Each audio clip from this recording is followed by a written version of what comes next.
You've recorded your episode, but maybe it could use a little something.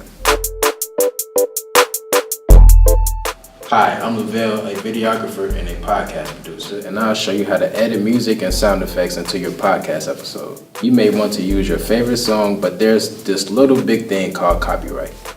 Copyright is the exclusive legal right given to print, publish, perform, film, or record literary, artistic, or musical material, and to authorize others to do the same. This means that you will need permission from the owner of your favorite music before you use it in your episode. So where can you find free music for your podcast? YouTube offers a library of music. Check out the video below to learn how to search and download music for your podcast. In the podcast Novice playlist, we talked about sonic branding, using sound to create a unique identity and promote a company, product, project, and even a podcast. Here are a few things to consider when editing music into your podcast. Use 10 to 20 seconds of music, so pick the best part. You can fade in and out to blend into your story. You also may want to consider using the same music during the intro and outro.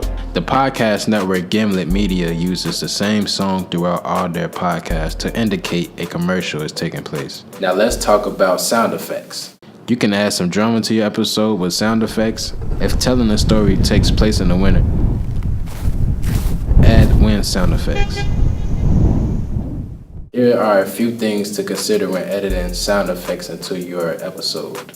YouTube's music library also has a bunch of sound effects you can use throughout your first episode. Some sounds should be faded in and out. Check out the details sections for a quick tutorial on editing music and sound effects.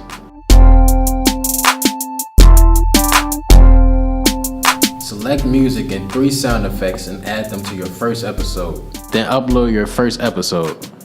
Next time, we'll share the first episode of your podcast.